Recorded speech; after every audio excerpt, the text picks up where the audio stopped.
चलिए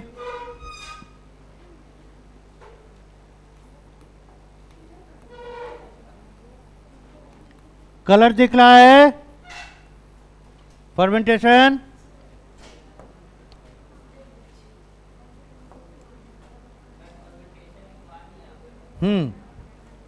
उस फर्मेंटेशन में हम लोग को देखना है, एक था लैक्टिक एसिड, ये हो गया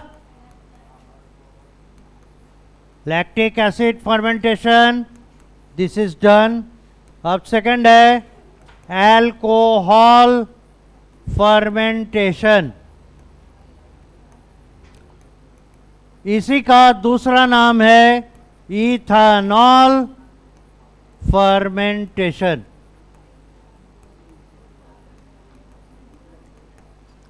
क्या कोई बताएगा फर्मेंटेशन होने के पीछे रीजन क्या है? Why it is needed to do? Regenerate करना है किसको? NAD+ को। क्यों? क्यों? अगर NAD+ को रीजनरेट कर लेते हैं तो बेनिफिट क्या होगा? बेनिफिट ये होगा कि ग्लाइकोलिसिस कंटिन्यू रह पाएगा, क्योंकि ग्लाइकोलिसिस को पूरा करने के लिए देखते हैं ना, ग्लूकोज को ब्रेक करते हैं और क्या करते हैं, हाइड्रोजन अलग भी करते हैं, ऑक्सीडाइज भी करते हैं। तो ग्लूकोज को जब ऑक्सीडाइज करते हैं तो वो टूटता है। पिछले क्लास में पूरा इक्वेशन समझाए थे ना। तो इसीलिए क्या है कि एक ऐसा एडेप्टर मॉलिक्यूल चाहिए जो ग्लूकोज से निकलने वाले हाइड्रोजन को कैच करे, एंड दैट इज NAD+। इसलिए वो बन जाता है NADH2, याद है ना। अब उसी NADH2 को फिर से NAD+ में कन्वर्ट करने के लिए टेक्निक अपनाया जा रहा है दूसरे तरह का। जल्दी, इतना स्लो मूवमेंट मत कीजिए और उसको गेट बंद करके आइए। सो अल्कोहल फर्मेंटेशन, उसका दूसरा नाम इथेनॉल फर्मेंटेशन। पहले ही बताते चले किन में ये दिखेगा। Example in the fungi, example in the fungi. तो एक चीज बताइए, फर्मेंटेशन के पहले क्या होगा? ग्लाइकोलिसिस होगा, और ग्लाइकोलिसिस के वजह से इसके पास सेल के अंदर, आइए, सेल के अंदर बना हुआ क्या क्या रहेगा? उसको बंद कर दीजिए।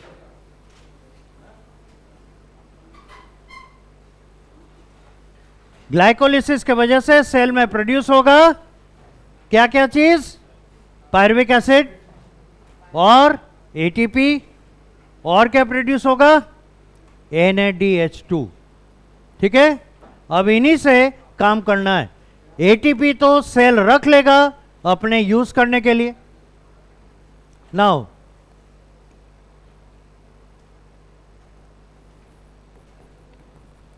It is A 2-step process।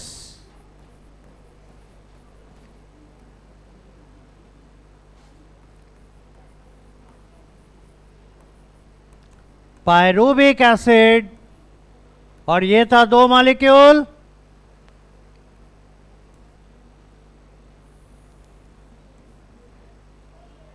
एक एंजाइम है जाइमेज,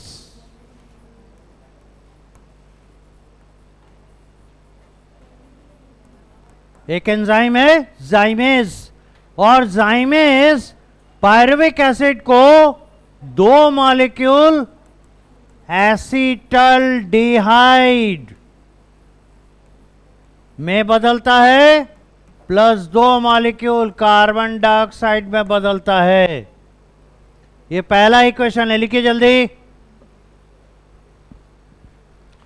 पहले स्टेप में पायरुविक एसिड को जाइमेस एंजाइम फंजाई के साइटोप्लाज्म में, आप जानते हैं फर्मेंटेशन कहां होता है? साइटोप्लाज्म में ना। तो हर बार इसको रिपीट नहीं करेंगे, ये ध्यान में रखिएगा। जाइमेस एंजाइम जो कि फंजाई में पाया जा रहा है, क्यों कर रहे हैं? क्योंकि यहां लिख चुके हैं ऑलरेडी, एल्कोहल फर्मेंटेशन या ethanol fermentation takes place in fungi.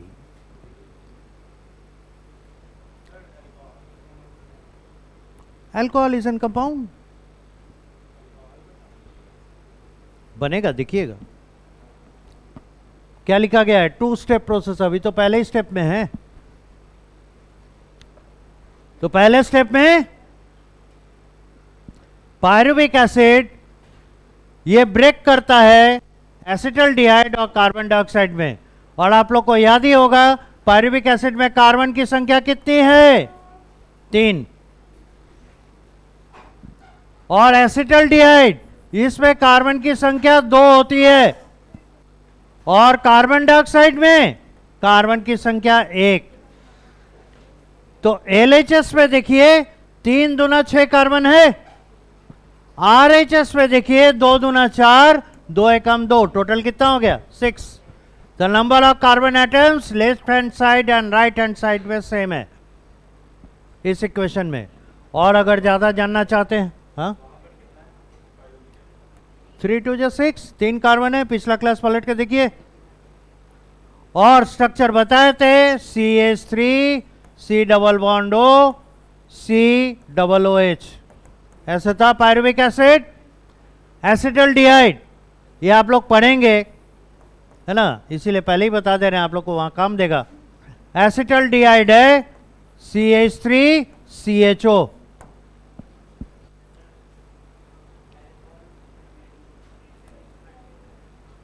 Ethanol fermentation ETHANOL, ethanol fermentation, हाँ फंजाई के अंदर होता है।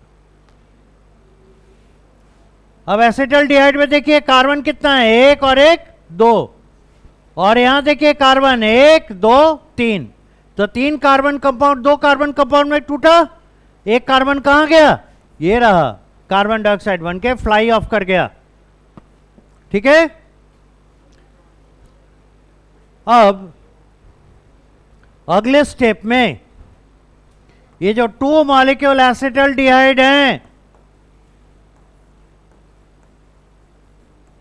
2 मॉलिक्यूल एसिटल्डिहाइड्स प्लस 2 मॉलिक्यूल NADH2 ये कंबाइन करेंगे, एक एंजाइम काम करेगा, इसका नाम है ALD।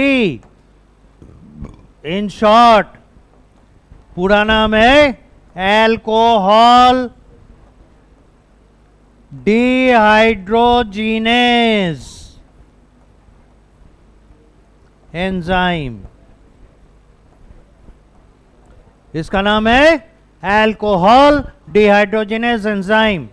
सेकेंड स्टेप में एसिटल्डिहाइड से बनेगा इथेनॉल CH3 CH2OH, ये हो गया इथेनॉल एंड अल्कोहल। प्लस ये 2 मॉलिक्यूल बनेगा और 2 मॉलिक्यूल NAD+ रीजनरेट हो जाएगा। समझ गए?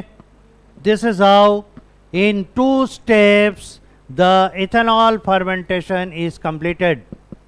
ज़्यादा केमिस्ट्री इसमें डिस्कस नहीं करेंगे, ये ऑलरेडी आप लोग को पढ़ने के लिए है। कार्बन एंड इट्स कंपाउंड जब आप केमिस्ट्री पढ़ेंगे वहाँ और क्लैरिफिकेशन मिलेगा। यहाँ आप बायोलॉजी से रिलेटेड बातें पूछिए, बोलिए। पहले स्टेप में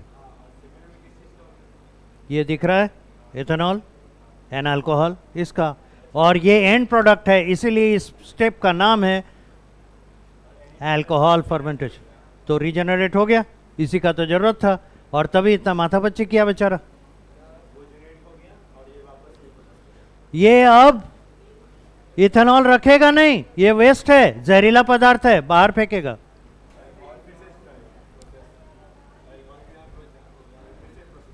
अब क्या, अब कुछ बचा ही नहीं। दोबारा NAD+ है ना, NAD+ यूज करेगा, NAD+ यूज करेगा ग्लूकोज तोड़ने के लिए, है ना। ग्लूकोज को तोड़ के ATP प्रोड्यूस करेगा, और बाय प्रोडक्ट में बनेगा जो पायरुविक एसिड, अब पायरुविक एसिड को फिर से यूज कर लेगा इस तरीके से ताकि NAD+ बने। इथेनॉल, ये ethanol dehydrogenase enzyme, enzyme ENZYME enzyme, बोलिए। Ethanol fermentation is a two-step process using two different enzymes. पहला है जाइमेज, दूसरा है अल्कोहल डिहाइड्रोजिनेज या इन शॉर्ट ALD। ठीक है, फुल स्टॉप। उसके बाद लिखिएगा it is done by the fungi, it is done by the fungi. Location भी पूछता है, it is done by the fungi in its cytoplasm. It is done by the fungi in its cytoplasm. In its cytoplasm. Full stop. One molecule, full stop के बाद लिखिएगा, one molecule carbon dioxide is produced. One molecule carbon dioxide is produced in first step. One molecule carbon dioxide is produced in first step, and in second step, NAD+ is, and in second step, ये रहा, NAD+ is regenerated, NAD+ is regenerated along with, साथ ही साथ, along with a byproduct ethanol, along with a byproduct ethanol, full stop, along with a byproduct ethanol, full stop. It is a waste. Ethanol के बारे में बोला जा रहा है, it is a waste.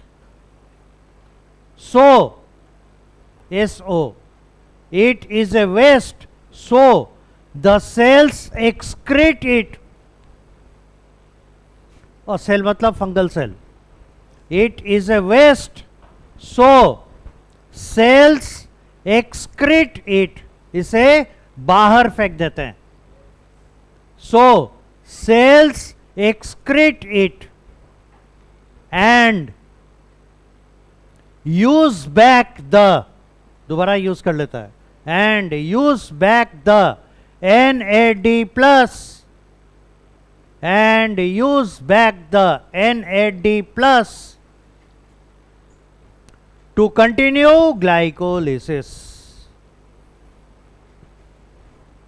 To continue, use back to continue glycolysis. ठीक है, तो इस तरीके से एनारोबिक फर्मेंटेशन पूरा करते हैं। अब आना होगा एरोबिक फर्मेंटेशन। पिछला क्लास पलट के देखिए, दिखाई दे देगा। हाँ, तो वो क्या करता है, हेल्प करता है ग्लूकोज को ऑक्सीडाइज करने में। जब ऑक्सीडाइज करेगा, कहीं पे भी देखिए, जब किसी चीज को ऑक्सीडाइज करते हैं वो टूटता ही है। तो ग्लूकोज को तोड़ने के लिए जब ऑक्सीडेशन करने का जरूरत पड़ेगा तो कोई चाहिए ना जो उसका रिडक्शन करे, खुद रिड्यूस हो। तो इसी के लिए NAD+ को as an oxidising agent use किया जाता है। Now we come down to the next step. It is aerobic respiration. अभी हम लोग सेलुलर लेवल पे ही हैं, इसमें बहुत आगे जाना है। एरोबिक रेस्पिरेशन, कौन से सेल्स एरोबिक रेस्पिरेशन करेंगे? देखिए, हम लोग ऑर्गेनिज्म की बात नहीं करते हैं, रेस्पिरेशन है, फिर बात कर रहे हैं। रेस्पिरेशन है सेलुलर लेवल फेनोमेना, क्योंकि इसका आउटकम होता है एनर्जी जनरेशन। इसीलिए हम लोग सेल लेवल पर बात करते हैं, कौन से सेल हैं जो एरोबिक करेंगे, कौन से सेल हैं जो एनएरोबिक करेंगे। एनएरोबिक का पता चल गया। अब आते हैं एरोबिक पे। Aerobic respiration performed, point number 1, performed by the eukaryotic sales, मतलब कि plant cells and animal cells. अगर बात कीजिएगा तो हम कैसे पढ़ेंगे? एक छोटा सा बात आप लोगों को समझ में नहीं आ रहा है, पीछे बैठते हैं और गप कर रहे हैं। अगर इतना दिक्कत हो रहा है क्यों नहीं आगे बैठते हैं भाई? इतना दीवार में टेक लगा के आराम से बैठने का क्या मतलब है? हर बार यही होता है और हम डिस्टर्ब होते हैं। This is very bad. अब इधर ध्यान दीजिए। Perform by the eukaryotic cells यानी plant cell and animal cell. Number of steps, point number 2, number of steps. Step number 1, हाँ बोलिए। ला पूरा पूरा हो गया फिर भूल गए। पहला देखिए पलट के। Step number 1 glycolysis.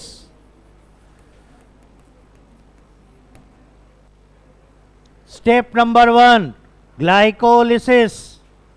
और इसका ग्लाइकोलिसिस वैसे ही होता है जैसे एनाएरोबिक सेल्स में, आई मीन एनाएरोबिक रेस्पिरेशन में होता है।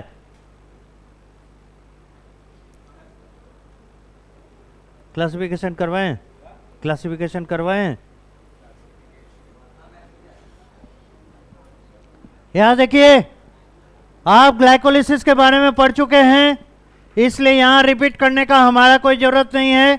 लेकिन अगर आपको कोई पूछेगा एरोबिक रेस्पिरेशन डिस्कस कीजिए, तो आप ग्लाइकोलिसिस से शुरू करेंगे। समझ गए? ये एग्जाम पॉइंट ऑफ व्यू से कि आपको ग्लाइकोलिसिस भी समझाना होगा, फिर आगे के processes.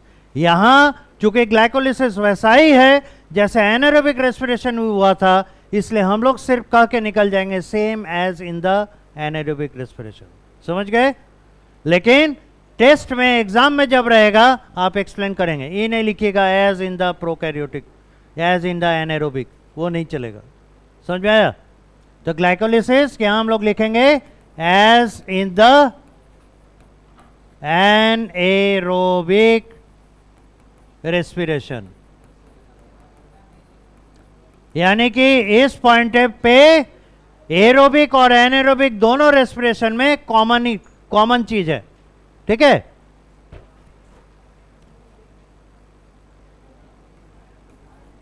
Point number 2, it produces, ये तो बताना ही पड़ेगा। It produces 2 molecules of ATP and 2 molecules of pyruvic acid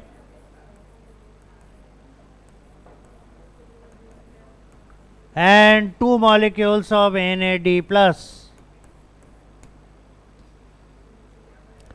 तो जो एनाएरोबिक रेस्पिरेशन का आउटकम था, एरोबिक रेस्पिरेशन में ग्लाइकोलिसिस का वही आउटकम है।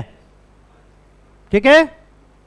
अब स्टेप नंबर 2, इसको कहते हैं TCA साइकिल। तो अगर कोई बोले एरोबिक रेस्पिरेशन में, ध्यान दीजिए, अगर कोई पूछे एरोबिक रेस्पिरेशन में ग्लाइकोलिसिस कहां होता है सेल में, साइटोप्लाज्म, ऑब्वियस आंसर। ठीक है? TCA cycle, location of operation जहां चलेगा वो है माइटोकॉन्ड्रियल मैट्रिक्स माइटोकॉन्ड्रिया के मैट्रिक्स में टीसीए साइकिल चलता है। अब टीसीए साइकिल का full form try carboxylic acid cycle. TCA cycle का full form try carboxylic acid cycle. ठीक है, अभी शुरू ही हुआ है, हाँ खत्म कहाँ हुआ।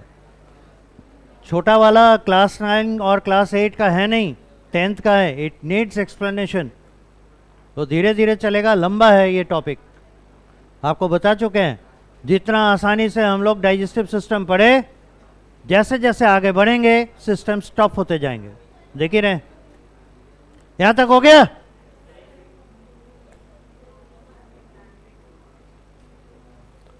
तो स्टेप नंबर 2 है TCA cycle, tri carboxylic acid cycle.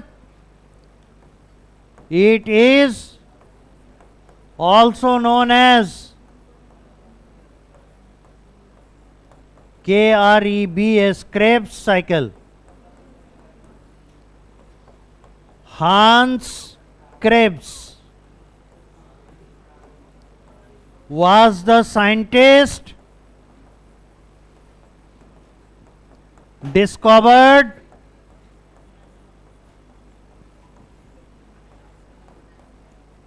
this cycle in mitochondria.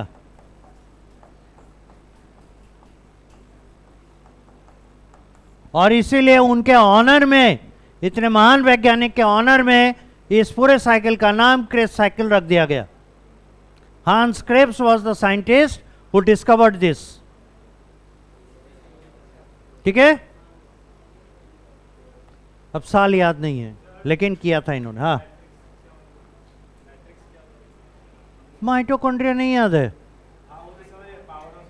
हाँ, तो उसका अंदर का स्ट्रक्चर वो कौन बताएगा? कितना बार 9 पे करवाएं? आप 9 में थे हमारे साथ, इसीलिए दिक्कत है। ये देखिए माइटोकॉन्ड्रिया का बच्चा,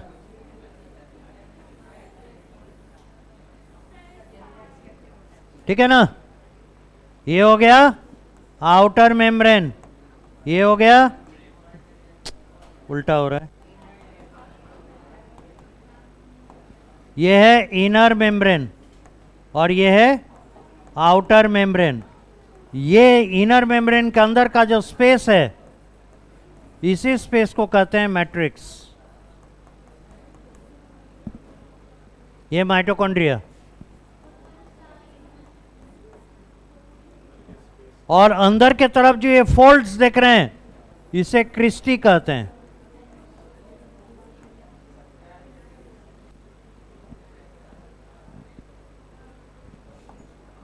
इसको ड्रॉ कर लीजिए, आपको काम देगा। अभी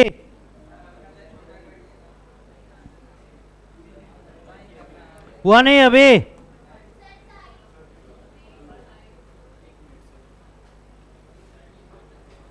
हम लोग अभी इंट्रोड्यूस किए किसको?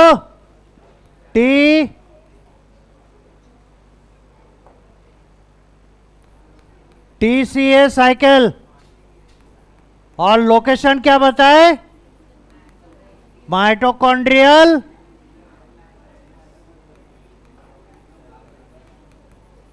मैट्रिक्स। तो जरा देखिए सिचुएशन, ये सेल, यहां न्यूक्लियस, ये साइटोप्लाज्म,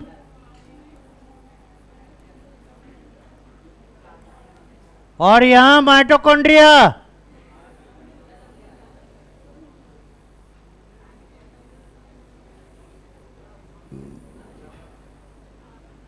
यहां चला ग्लाइकोलिसिस और ग्लूकोज टूटकर बना पायरुवेट एसिड, और इसने एटीपी दिया प्लस NAD प्लस दिया, सॉरी NADH2 दिया। अब यहां ध्यान दीजिए, ये पायरुविक एसिड ट्रांसपोर्ट होकर माइटोकॉन्ड्रिया के मैट्रिक्स में आएगा। PYA शॉर्ट में पायरुविक एसिड को PYA लिख रहे हैं, जगह कम है। अब ये पायरुविक एसिड पहले स्टेप में एक मॉलिक्यूल कार्बन डाइऑक्साइड निकाल देगा, ठीक है, और बनेगा एसिटाइल को ए, ठीक है। इसको हम लोग लिखेंगे भी, पहले यहां पर इसको ड्रॉ कीजिए।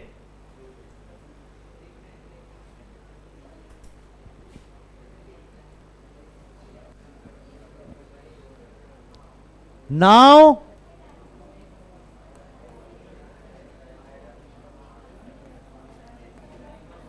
the acetyl coenzyme A enters the TCA cycle and produces two more molecules of carbon dioxide. यहां तक पहले लिखिए।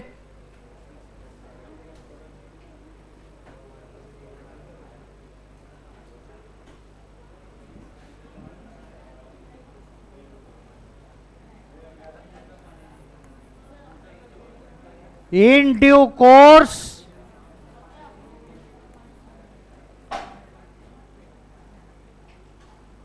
a number of NADH2 molecules are also produced to give up carbon dioxide. So, oxygen is used to oxidize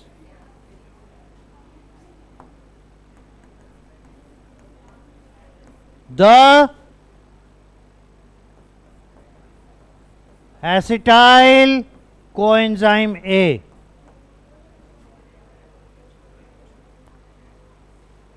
यहां तक पहले लिखिए, फिर इसको थोड़ा समझेंगे, फिर आगे बढ़ पाएंगे। अब देखिए,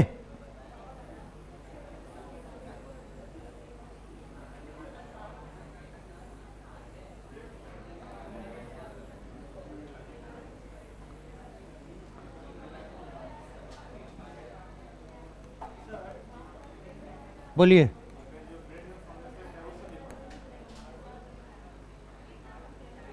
ब्रेड में जो फंगस लगेगा वो फर्मेंटेशन करेगा, अल्कोहल फर्मेंटेशन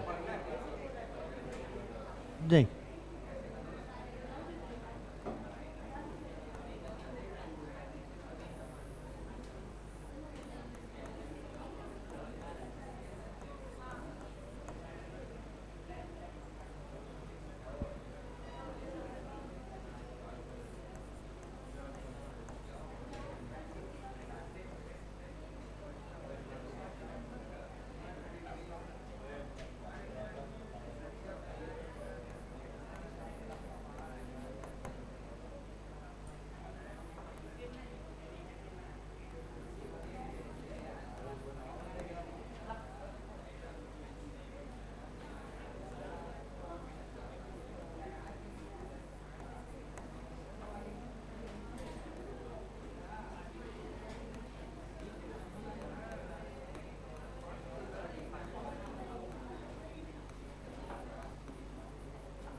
अब देखिए, ध्यान से देखिएगा, पायरुविक एसिड किससे बना? ग्लूकोज से। ग्लूकोज में कितना कार्बन?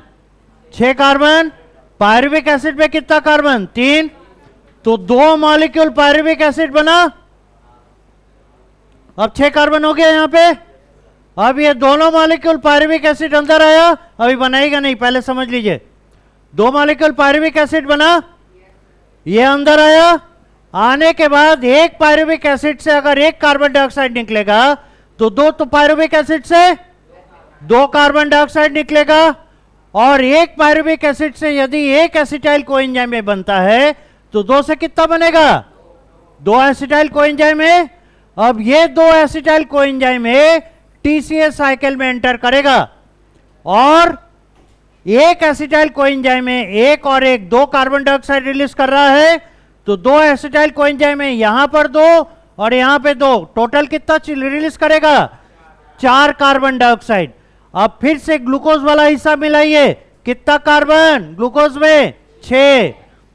2 कार्बन यहां निकल गया कार्बन डाइऑक्साइड बनके, 2 कार्बन यहां निकल गया कार्बन डाइऑक्साइड बनके, 2 कार्बन यहां निकल गया कार्बन डाइऑक्साइड बनके।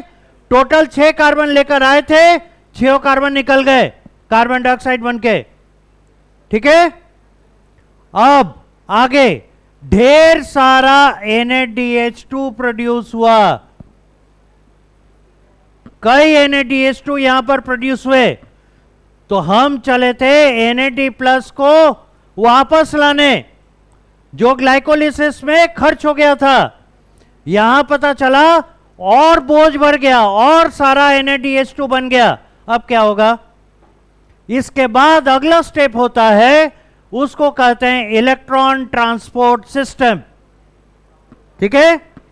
तीसरा स्टेप है एरोबिक रेस्पिरेशन का, उसको कहते हैं इलेक्ट्रॉन ट्रांसपोर्ट सिस्टम। वो इलेक्ट्रॉन ट्रांसपोर्ट सिस्टम इन सभी NADH2 को देख लेगा। समझ गए? तो अब आप इत्मीनान से इस डायग्राम को पहले ड्रॉ कीजिए। लिखिए इन दिस वे, ये माइटोकॉन्ड्रिया है।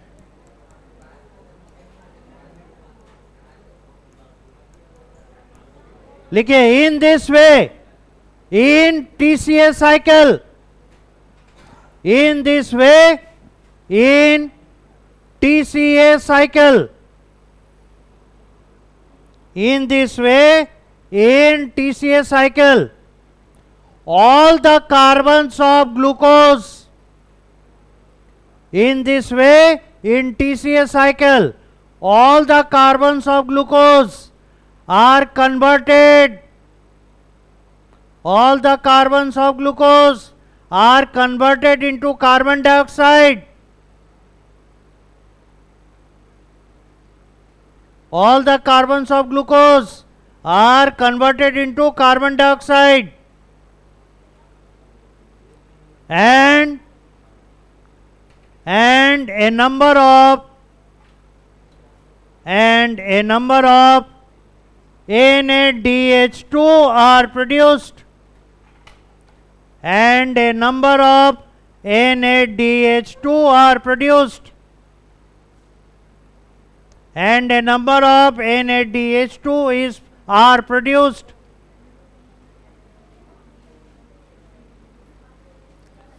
Full stop. This is doing complete oxidation of glucose. This is doing complete oxidation of glucose. Full stop. Step number 3 या 4 है। स्टेप नंबर 1 हो गया glycolysis, step number 2 TCA cycle,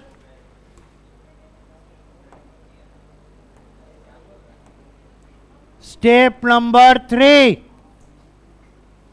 ETS, मतलब हो गया electron transport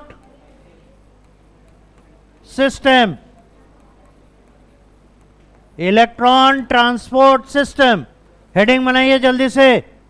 step number 3, electron transport system. लिखिए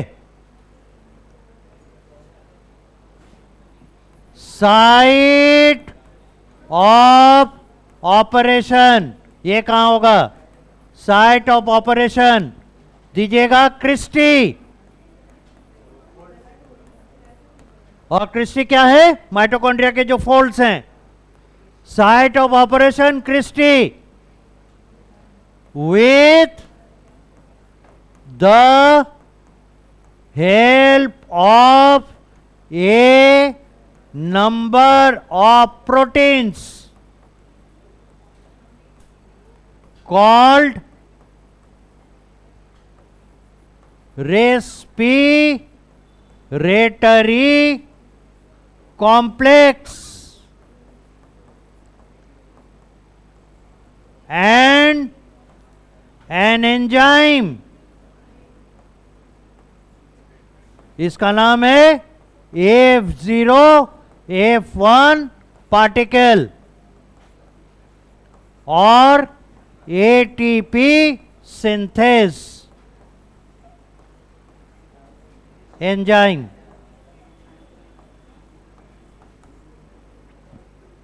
site of operation क्या हो गया? माइटोकॉन्ड्रिया का cristae with the help of, किसकी सहायता से करेगा? देख लीजिए, रेस्पिरेटरी प्रोटीन्स या रेस्पिरेटरी कॉम्प्लेक्स, रेस्पिरेटरी कॉम्प्लेक्स। और एक और प्रोटीन है जिसको F0F1 पार्टिकल कहते हैं, या इसी का दूसरा नाम है एटीपी सिंथेस एंजाइम। जब 9th में आप लोग को माइटोकॉन्ड्रिया का डायग्राम बताए थे तो याद कीजिए, एक मैच स्टिक लाइक प्रोटीन्स बताते थे ना, ये वही है F0F1 पार्टिकल। बहुत बार रिपीट करवाएं आप लोग को, कितना बार डायग्राम बनवाएं, इसी समय के लिए, ताकि आप इसको समझ सके। तो याद रखिए, हम जो 9th में पढ़ाते हैं वो 10th में काम आता है। अब आपको फील हो रहा होगा। इसलिए जो 9th ठीक से पढ़े उनको 10th में दिक्कत नहीं आएगी, और जो 9, 10 ठीक से पढ़ेंगे उनका 11, 12 बहुत अच्छा बीतेगा। हो गया यहां तक?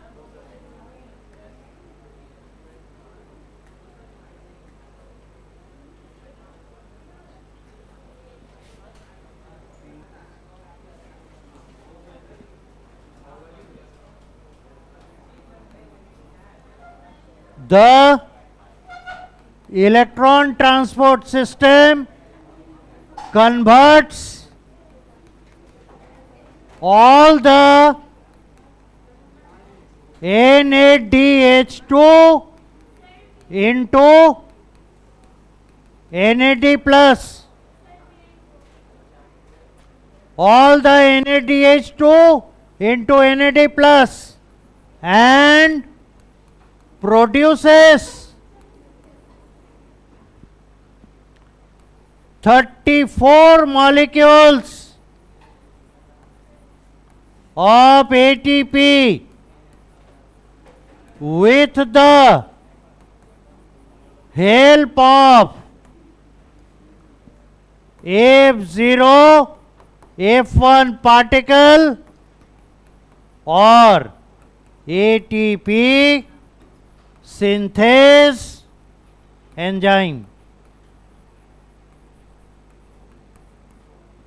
जो इलेक्ट्रॉन ट्रांसपोर्ट सिस्टम है उसका ऑपरेशन साइट हो गया क्रिस्टी।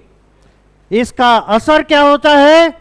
इसका असर यह होता है पूरा का पूरा NADH2 जितना प्रोड्यूस हुआ सब NAD+ में कन्वर्ट हो जाता है, और बदले में ढेर सारा 34 ATP मॉलिक्यूल माइटोकॉन्ड्रिया में प्रोड्यूस होता है पर molecule of glucose. 34 molecule glucose, 34 molecule ATP produce किया, एक मॉलिक्यूल ग्लूकोज से। कहां पे? माइटोकॉन्ड्रिया में। पूरे रेस्पिरेशन में आपको कितना ग्लूकोज में कितना एटीपी मिला? 2 तो साइटोप्लाज्म में और 34 माइटोकॉन्ड्रिया में। टोटल कितना हो गया? 36। इसीलिए एरोबिक रेस्पिरेशन में 36 molecules of ATP are produced. समझ गए? Therefore, in total 34 from mitochondria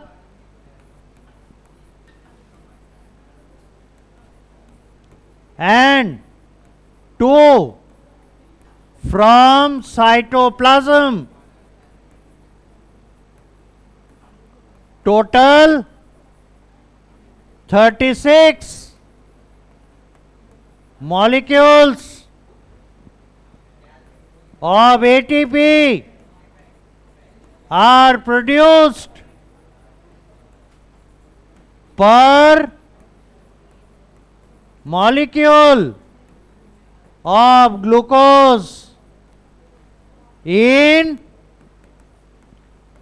aerobic respiration.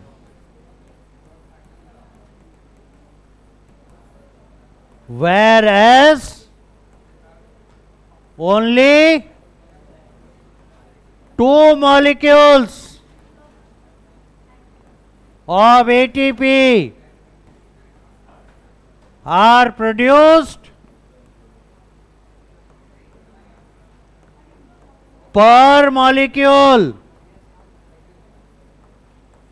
of glucose in anaerobic respiration. आइए